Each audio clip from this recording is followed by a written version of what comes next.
Meses después, Ana dio a luz a una niña, Isabel, quien fue proclamada princesa de Gales. Ahora había 2 reinas y 2 princesas en Inglaterra. Enrique y Ana no podían dormir tranquilos hasta que Catalina se vio obligada a renunciar a su título de reina y María al suyo de princesa. Para cuando Isabel nació, María ya era una joven mujer y tuvo que soportar la humillación de ser enviada a vivir a Hatfield como sirvienta de la bebé Isabel, alrededor de la cual todo giraba ahora. A María le quitaron su título real y la declararon bastarda. También tendría que sufrir las manos de Ana Bolena, quien le ordenó a la encargada de María en Hatfield que le diera bofetadas y la golpeara cada vez que afirmara ser una verdadera princesa, y que la maldijera como la maldita bastarda que era. María nunca olvidaría esta crueldad y no recibió ninguna simpatía de su padre, ya que se negó a aceptar el divorcio de su madre. Enrique la desheredó como desobediente y le negó el permiso para ver a Catalina. Madre e hija solo tuvieron una breve visita en 5 años. El contraste con el lujo y los privilegios de su infancia fue lo suficientemente malo, pero aún peor fue la amenaza a la fe que había aprendido en la rodilla de su madre, porque Enrique también insistió en que la reconociera a él y no al Papa como el supremo líder de la Iglesia. Este trato brutal tendría un efecto duradero en María. Pasaría el resto de su vida buscando formas de vengarse. Para cuando María cumplió 20 años, había vivido altísimos y bajísimos extremos. Fue adorada como la futura reina de Inglaterra y luego despojada y deshonrada como hija ilegítima. En 1536 ocurrieron 2 eventos trascendentales que transformarían su vida una vez más. El 7 de enero, su madre, Catalina de Aragón, murió, y María se sintió abrumada por el dolor. No veía futuro para ella en Inglaterra y escribió a su primo, el emperador Carlos V, rogándole que la ayudara a escapar a España. Carlos era el emperador del Sacro Imperio Romano Germánico, el hombre más poderoso de Europa y el aliado más fuerte de María. Pero solo unos meses después, Ana Bolena fue arrestada y condenada a muerte. Después de 8 años de exclusión, María ahora creía que había una oportunidad de reconciliación con su padre. Estas son las cartas que María escribió a su padre y a su secretario Cromwell en las semanas posteriores a la muerte de Ana Bolena. María pensaba que podría lograr la reconciliación con su padre según sus propios términos. Rápidamente se dio cuenta de que estaba muy equivocada, y las cartas muestran una titánica lucha de voluntades entre padre e hija. La primera de las cartas está fechada el 26 de mayo. María escribe a Cromwell: «Por favor, consigue el permiso de Enrique para que yo pueda escribirle». Y el 8 de junio, María escribe una carta a su padre diciendo lo encantada que está de que él haya perdonado todas sus ofensas y haya retirado su descontento. Pero en los siguientes 2 días algo sale muy mal. Enrique deja claro que María se rendirá, no según sus términos, sino los suyos, y sus términos son que ella reconozca la supremacía real, el divorcio de su madre y su propia bastardía. María está destrozada. Su habitual letra temblorosa empieza a desmoronarse y escribe esta carta desesperada a Cromwell. «Por favor», dice, «no me presionen más. Haré todo lo que pueda. Dios y mi conciencia no me ofenden, porque les aseguro que he hecho lo máximo que mi conciencia me permite». Pero Enrique no se dejaría dictar por su hija ni por su conciencia. Hizo redactar una declaración que ordenó a María firmar. Si se negaba a obedecer, sería una traidora y arriesgaría la muerte de traidora. Esta no era una amenaza vacía, ya que, un mes antes, Enrique había ejecutado a su esposa. Ahora, María se enfrentaba a la peor crisis de su corta vida, y Ana Bolena le había amenazado a menudo con la muerte si no se rendía. Ahora, su propio padre parecía a punto de llevar a cabo la amenaza, y la vida de María no era la única en peligro. Todos sus amigos y seguidores que apoyaban su reclamo como legítima heredera al trono también estaban expuestos a un cargo de traición. La esposa de uno de ellos escribió desesperadamente a María, suplicándole por la pasión de Cristo que hiciera lo que su padre quería. De lo contrario, estaba perdida. Frente a esta amenaza para sus amigos, así como para sí misma, María firmó el odiado papel sin siquiera leerlo. Se había traicionado a sí misma, a su madre y a su Dios. El resultado para María fue una década de paz. Enrique finalmente tuvo un hijo y con un heredero masculino, María ya no representaba una amenaza.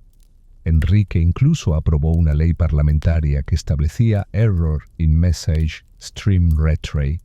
Basado en las propiedades confiscadas a los duques de Norfolk, Mary se convirtió en una de las terratenientes más ricas del país.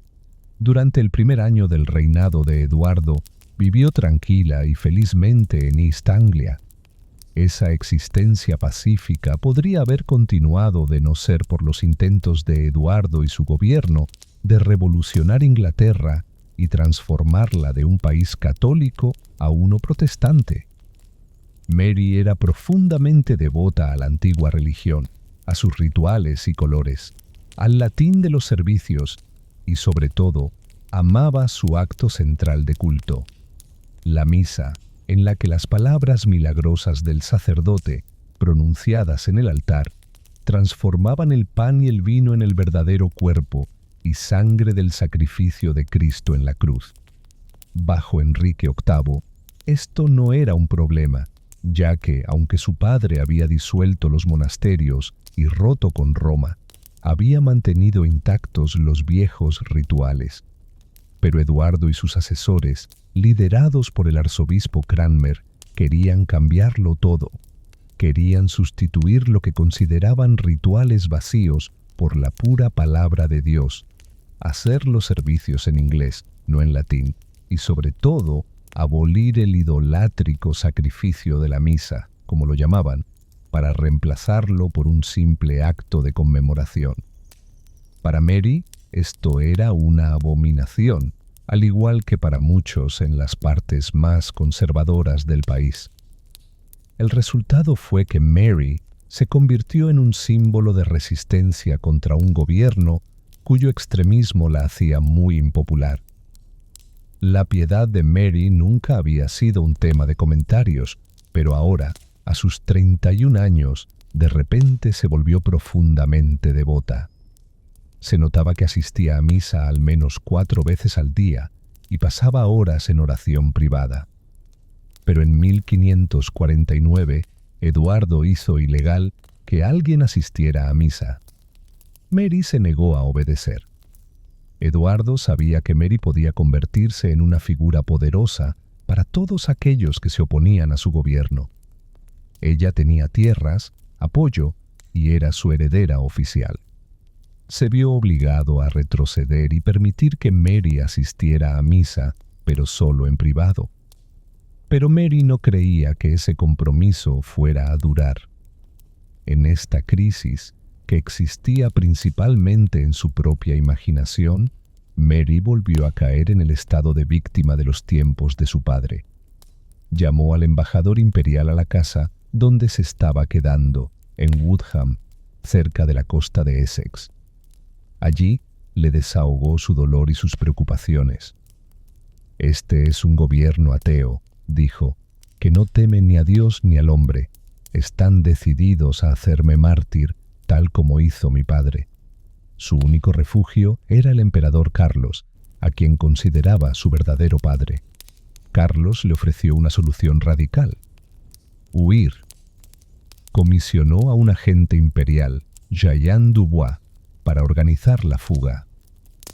Mary vivía en el lugar perfecto, cerca de Malden, en la costa de Essex. 2 barcos imperiales anclarían en el estuario durante la noche y Mary sería sacada en secreto para embarcarse y zarpar hacia la seguridad de la Europa católica. El 2 de julio, Dubois llegó a Malden para llevar a cabo el plan. Días después, Rochester, el jefe de la casa de Mary y su principal consejero confidencial, convocó a Dubois para una reunión secreta en el cementerio de Malden. El plan no tenía muchas probabilidades de éxito, dijo Rochester, ya que el gobierno había puesto vigilancia en todos los puertos. Además, dejó claro que desaprobaba la idea en principio. Si Eduardo muere mientras Mary está en el exilio, dijo, ella perdería todas sus opciones al trono. Incluso había hecho leer el horóscopo de Eduardo, que mostraba que el joven rey probablemente moriría en el transcurso del año. Sin embargo, prometió que Dubois tendría la última palabra una vez que Mary tomara su decisión. Era una decisión crucial y Mary encontró casi imposible elegir. Finalmente, Dubois fue convocado a la casa de Mary en Woodham Walter, donde la encontró en un estado terrible. Informó que las habitaciones de la princesa estaban en caos. Ella estaba en gran agitación, empacando algunas de sus pertenencias en sacos de lona, intentando ocultar su irritación. Le dijo que no debía perder más tiempo con el emperador y que tenían que irse de inmediato o arriesgarse a ser arrestados. Los barcos imperiales habían sido avistados frente a la costa. Mary se derrumbó. Si dejaba el país, podría no regresar nunca más. Si se quedaba, temía por su vida y su fe. Todo lo que podía hacer era repetir una y otra vez, ¿qué debo hacer? ¿Qué será de mí? Ese extraño incidente en este rincón remoto de Essex fue un punto de inflexión en la vida de Mary. Incluso pudo haber sido el último momento en el que experimentó dudas, porque en los meses siguientes se volvió cada vez más confiada de que Dios tenía un papel para ella en Inglaterra, después de todo, y que no iba a esperar mucho tiempo. En 1553, el rey Eduardo VI murió, a los 15 años. Eduardo había estado decidido a tener un heredero protestante. Desoyó los deseos de su padre y dejó la corona a su prima, Lady Jane Grey. El 6 de julio fue declarada reina de Inglaterra y hasta los embajadores de su primo, el emperador Carlos, la aceptaron como reina. Pero no contaban con Mary. Ahora Mary sabía que ella era la legítima reina de Inglaterra. Basado en las propiedades confiscadas a los duques de Norfolk, se convirtió en una de las terratenientes más ricas del país. Durante el primer año del reinado de Eduardo, María vivió tranquila en East Anglia. Esta existencia pacífica habría podido continuar si no fuera por los intentos de Eduardo y su gobierno de revolucionar Inglaterra y transformarla de un país católico a uno protestante. María estaba profundamente comprometida con la antigua religión, con su ritual y su color, con el latín de los oficios y, sobre todo, con el acto central de su culto, la misa, en la que las palabras milagrosas del sacerdote, pronunciadas en el altar, transformaban el pan y el vino en el verdadero cuerpo y sangre del sacrificio de Cristo en la cruz. Bajo Enrique Oboesto, esto no era un problema, ya que su padre, aunque disolvió los monasterios y rompió con Roma, había mantenido los rituales antiguos intactos, pero Eduardo y sus asesores, liderados por el arzobispo Cranmer, querían cambiarlo todo. Querían reemplazar lo que veían como un ritual vacío por la pura palabra de Dios, celebrar los oficios en inglés y no en latín, y sobre todo, abolir el sacrificio idólatra de la misa, como lo llamaban, sustituyéndolo por un simple acto de conmemoración.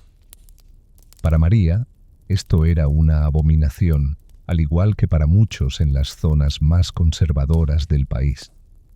El resultado fue que María se convirtió en un símbolo de resistencia contra un gobierno cuyo extremismo lo hacía muy impopular. La piedad de María nunca había sido especialmente comentada, pero ahora, a los 31 años, de repente se volvió profundamente devota. Se notaba que asistía a misa al menos 4 veces al día y pasaba horas en oración privada. Sin embargo, en 1549, Eduardo hizo ilegal que alguien asistiera a misa. María se negó a obedecer. Eduardo sabía que María podría convertirse en una figura poderosa para todos aquellos que se oponían a su gobierno. Ella tenía tierras, apoyo y era su heredera oficial. Se vio obligado a retroceder y permitir que María escuchara misa, pero solo en privado. Pero María no creía que el compromiso pudiera durar. En esta crisis, que existía en gran medida en su propia imaginación, María cayó nuevamente en el estado de víctima del reinado de su padre. Convocó al embajador imperial a la casa donde se hospedaba en Woodham, cerca de la costa de Essex. Allí le desbordó su pena y sus problemas. Este era un gobierno ateo, le dijo, que no temía ni a Dios ni a los hombres. Estaba decidido a convertirla en mártir, tal como había hecho su padre. Su único refugio era el emperador Carlos, a quien consideraba su verdadero padre. Carlos le ofreció a María una solución radical: huir. Comisionó a un agente imperial, Jean Dubois, para organizar la fuga. María vivía en el lugar perfecto, cerca de Maldon, en la costa de Essex. 2 barcos imperiales anclarían en el estuario durante la noche. María sería llevada a los barcos y luego navegaría hacia la seguridad de la Europa católica. El 2 de julio, Dubois llegó a Maldon para llevar a cabo el plan. Días después, Rochester, el jefe de la casa de María y su principal consejero confidencial, convocó a Dubois a una reunión clandestina en el cementerio de Maldon. El plan era poco probable que tuviera éxito, dijo Rochester. El gobierno había puesto vigilancia en todos los puertos. Además, dejó claro que desaprobaba la idea en principio. Si Eduardo moría mientras María estaba en el exilio, dijo, ella perdería todas las posibilidades de acceder al trono, y había hecho leer el horóscopo de Eduardo, que indicaba que el joven rey probablemente moriría dentro de 1 año. No obstante, prometió que Dubois tendría la última palabra una vez que María tomara su decisión. Era una decisión crucial y María encontró casi imposible escoger. Finalmente, Dubois fue convocado a su casa en Woodham Walter, donde la encontró en un estado terrible. Informó que las habitaciones de la princesa estaban hechas un caos.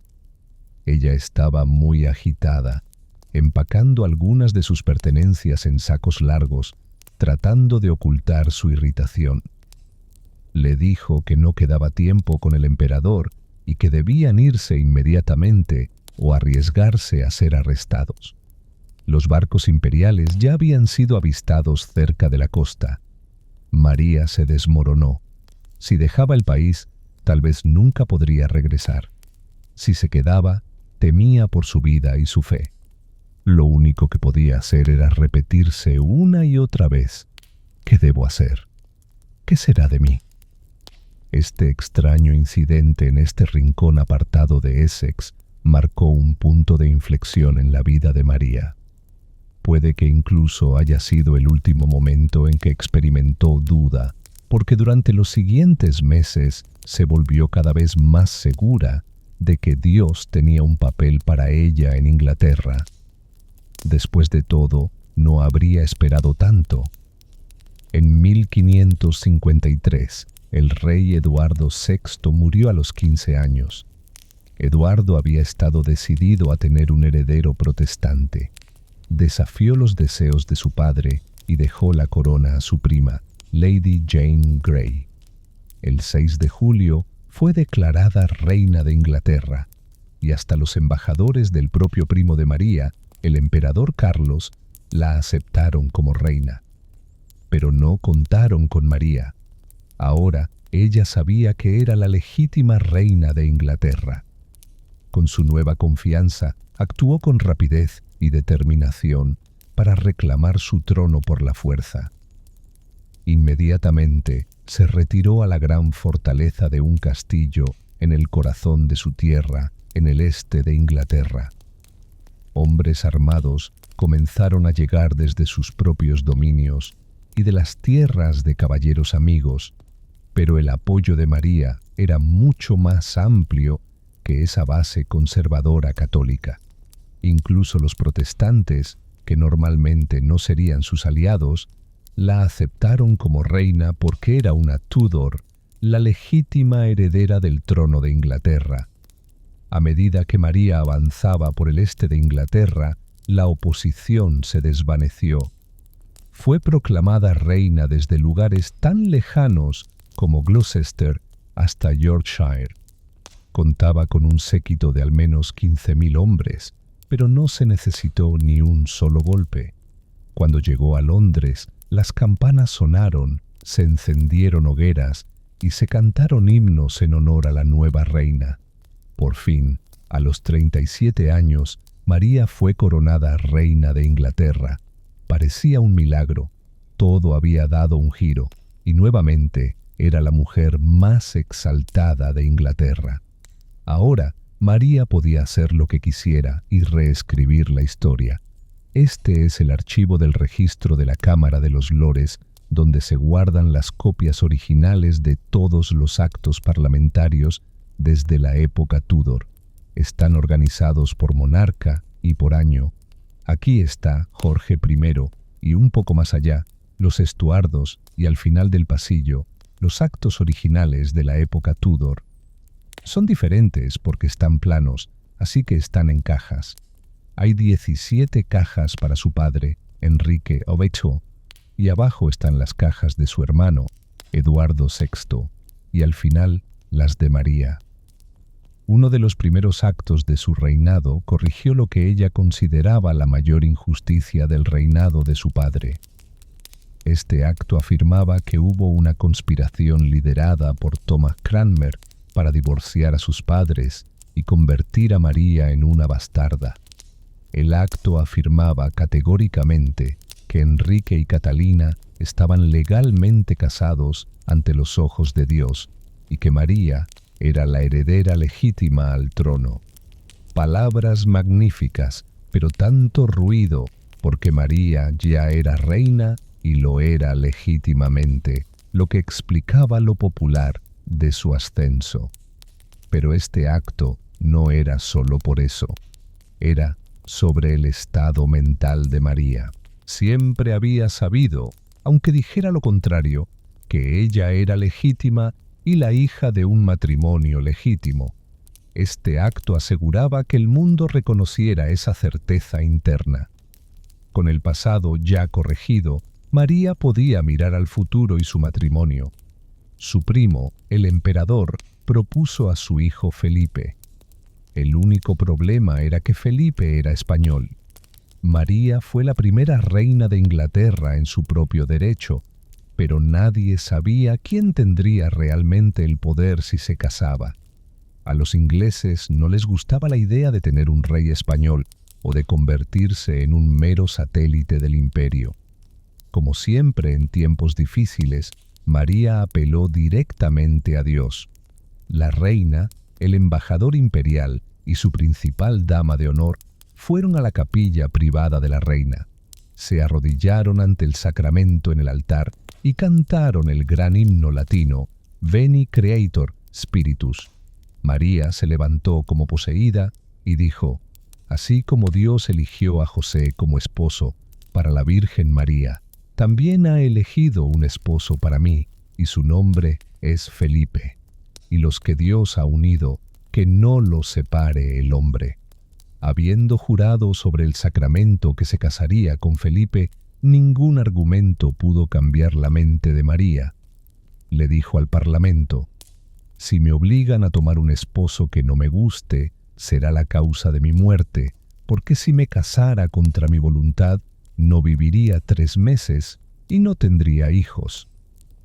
En el nuevo año, María recibió noticias de una conspiración. El tema del matrimonio español estaba desgarrando su reino. En Kent, un rico caballero, Sir Thomas Wyatt, había reunido a más de 3.000 hombres. Marchó hacia Londres con la intención de derrocar a María y poner a su hermana Isabel en el trono con un esposo inglés. María estaba aislada en Londres y recibía informes diarios del avance aterrador de Wyatt. Tenía pocas fuerzas leales en la capital para defenderse y necesitaba desesperadamente apoyo. El 1 de febrero de 1554, María hizo una procesión hacia el Guildhall para hablar con la gente de Londres. Subió a la plataforma desde la que los candidatos se dirigían a sus conciudadanos durante las elecciones anuales de Londres. Ningún político había trabajado más duro para ganar la opinión popular que María. En su discurso habló con una voz profunda y resonante. «Soy su reina legítima coronada», dijo. Luego levantó su anillo de coronación. «Con este anillo uní mi reino. Nunca ha dejado mi dedo y nunca lo dejará. No tengo hijos, por lo que nunca he conocido el amor que una madre siente por su hijo, pero los amo a ustedes, mi pueblo, como una madre ama a su hijo. Y les juro que nunca he tenido la intención, ni lo tendré, de casarme sin el consentimiento de mi consejo, de mi parlamento». El 6º día pasó y los rumores comenzaron a extenderse. La reina no estaba embarazada en absoluto, sino gravemente enferma, quizás incluso muerta. Se decía que una mujer había sido abordada por los hombres del rey para cederle a su hijo recién nacido como sustituto. Mientras el país esperaba, el ánimo cambió de celebración a desesperación y finalmente a desprecio. El verano fue azotado por terribles tormentas y la cosecha fracasó. Incluso el embajador español comenzó a pensar lo impensable. Todo el futuro del reino dependía del confinamiento de la reina, de lo cual, sin embargo, no había señales. Si todo salía bien, el estado del país mejoraría. Si ella estaba equivocada, preveía convulsiones y disturbios que ni la pluma más habilidosa podría describir. Para finales de julio, nadie más que la reina creía que realmente estaba esperando un hijo. Era un tiempo desesperado para María. Fuera del palacio, su embarazo se había convertido en una broma. Algunos decían que el feto era un mono, otros que era un perro mascota, y otros más decían que todo terminaría en un viento. Pero María no se rendiría. Incluso en julio, después de 11 meses de supuesto embarazo, seguía convencida de que estaba esperando un hijo, porque el mensajero de Dios le había dicho que lo estaba y no podía estar equivocado. Pero finalmente, incluso María tuvo que admitir la verdad y, el 4 de agosto, sin hacer ningún anuncio público, se deslizó silenciosamente fuera de Hampton Court. El fingimiento de embarazo había terminado.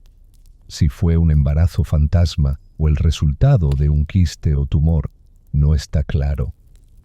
Pero cuando Felipe se dio cuenta de que no había bebé y de que las posibilidades de tener uno eran mínimas, decidió que tenía preocupaciones más urgentes que Inglaterra. Se marchó al continente. María estaba destrozada y pasaba largas horas mirando las aguas del Támesis que se había llevado a Felipe.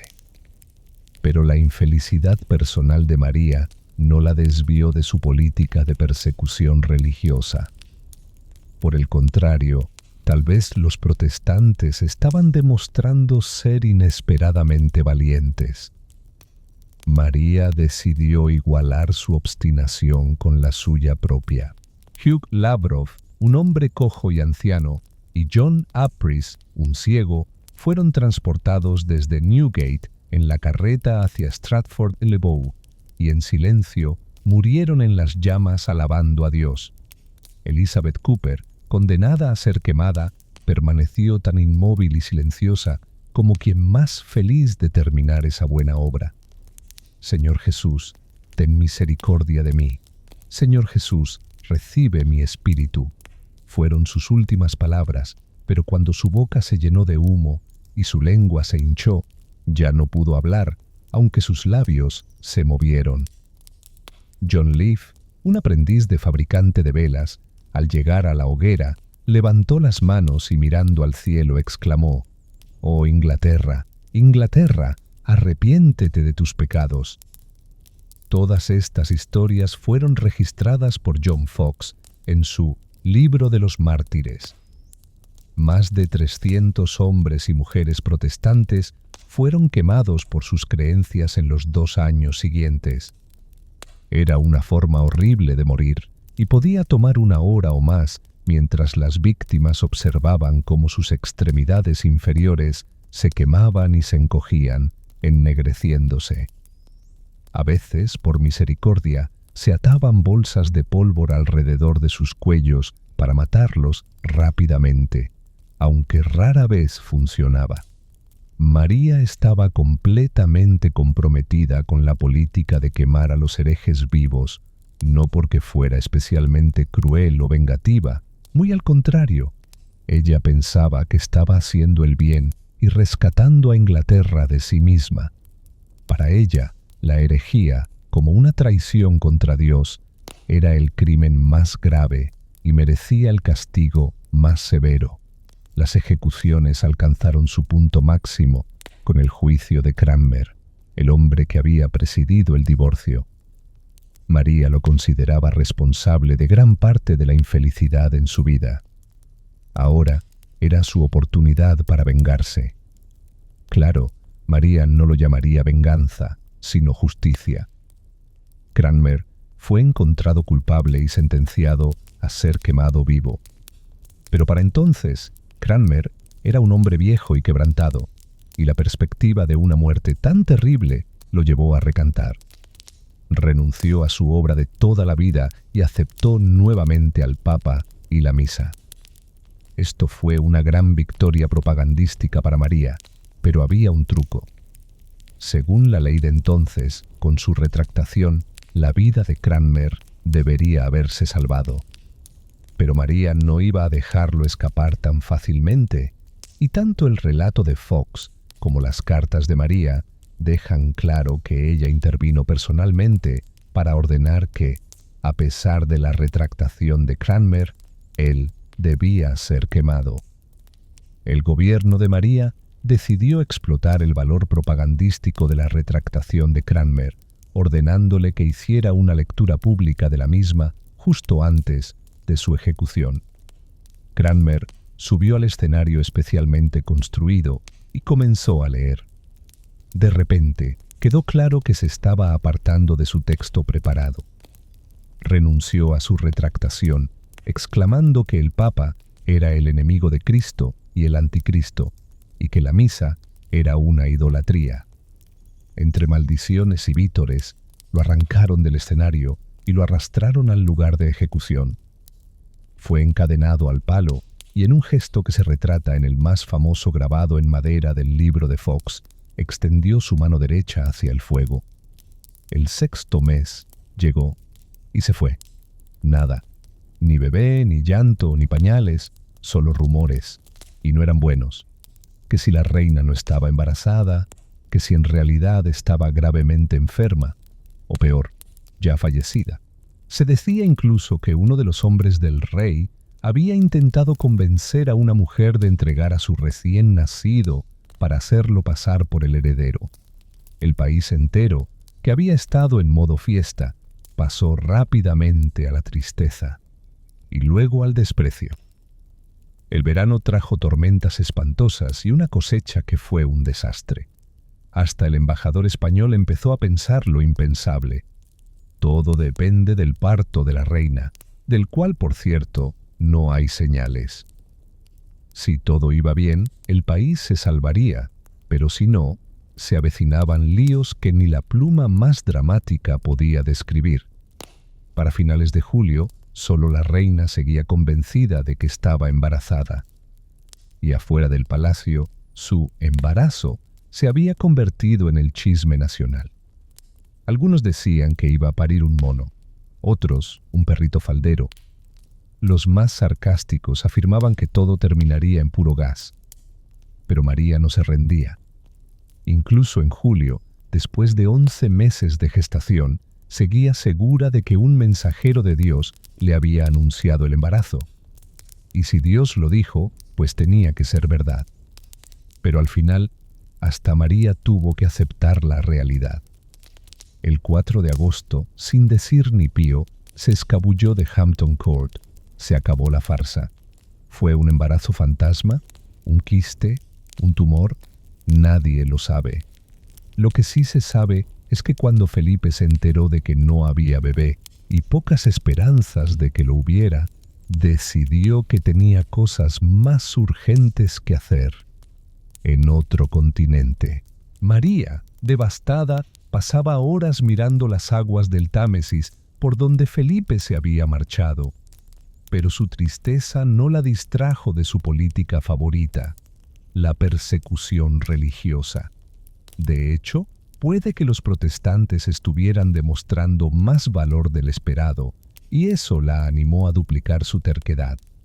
Hugh Labroff, un anciano cojo, y John Apris, un ciego, fueron sacados en carreta desde Newgate hasta Stratford-le-Bow, y allí murieron tranquilamente entre las llamas, alabando a Dios. Elizabeth Cooper, condenada a morir quemada, se mantuvo firme y serena, como quien se alegra de terminar una tarea bien hecha. Señor Jesús, ten piedad de mí. Señor Jesús, recibe mi espíritu, dijo antes de que el fuego le alcanzara. Cuando ya no pudo hablar, con la lengua hinchada y la boca ennegrecida, aún se le veía mover los labios. John Leaf, aprendiz de fabricante de cebo, llegó a la hoguera con las manos alzadas y la mirada al cielo. «¡Oh, Inglaterra, Inglaterra! ¡Arrepiéntete de tus pecados!», gritó. Todos estos relatos fueron recogidos por John Foxe en su libro de los mártires. Más de 300 hombres y mujeres protestantes fueron quemados por sus creencias en solo 2 años. Una muerte lenta y atroz, que a veces duraba más de 1 hora. Las piernas se carbonizaban primero, los dedos se encogían y ennegrecían. En algunos casos, por misericordia, se les ataba una bolsa de pólvora al cuello para acortar el sufrimiento. Rara vez funcionaba. María estaba completamente comprometida con la política de quemar herejes. No porque fuera especialmente cruel. Al contrario, pensaba que estaba salvando a Inglaterra de sí misma. Para ella, la herejía era una traición a Dios, y eso merecía el peor castigo imaginable. Todo culminó con el juicio de Cranmer, el hombre que había sido clave en el divorcio de su padre. María lo consideraba responsable de muchas de sus desgracias. Ahora era su turno de hacer justicia, o venganza, aunque ella nunca lo habría llamado así.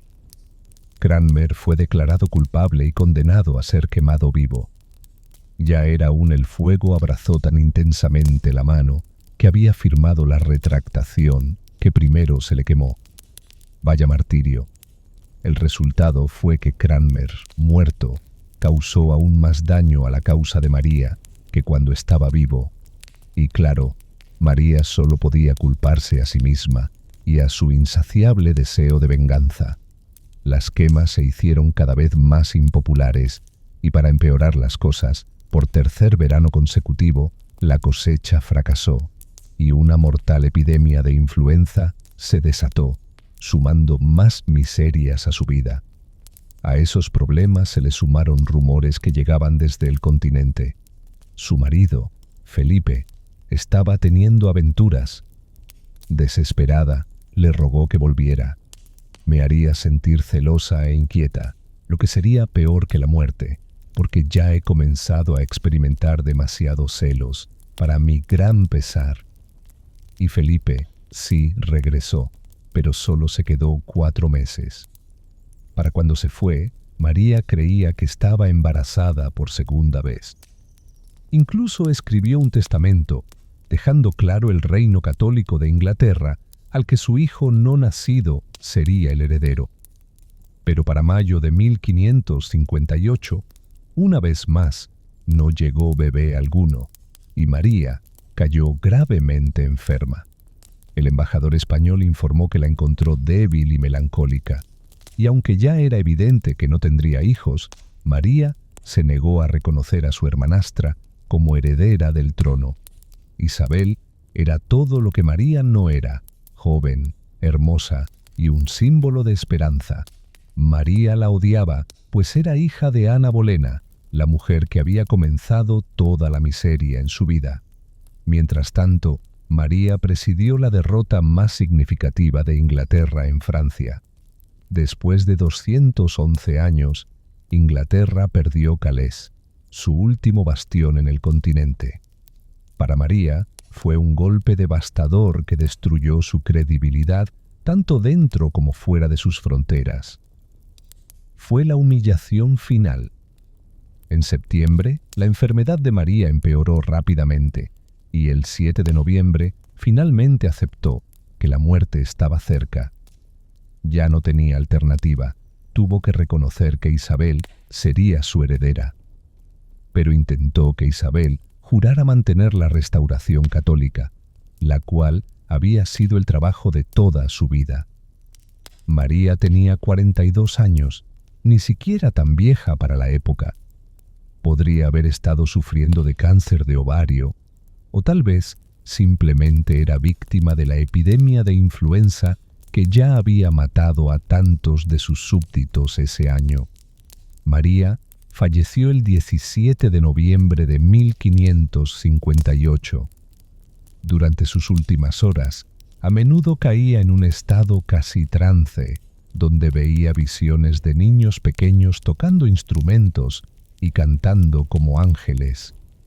Pero el hecho de que María nunca hubiera tenido un hijo de verdad significaba que esa visión de una Inglaterra católica tan confiada y detallada en su testamento se desmoronó por completo. Los monasterios que ella había refundado, como la abadía de Westminster, fueron disueltos y los monjes expulsados. El esposo, al que había amado profundamente, escribió que sintió una pena moderada por ella, y de inmediato comenzó a pedir la mano de su sucesora. Su sucesora, por supuesto, era Isabel, la hija de la odiada Ana Bolena.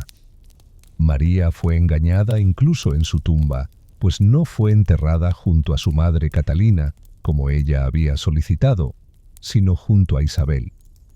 Encima de la tumba hay un monumento magnífico, pero es solo un tributo a Isabel. María, en cambio, está conmemorada por una simple losa de mármol negro. Eso, y el nombre de perpetua infamia, María la Sanguinaria.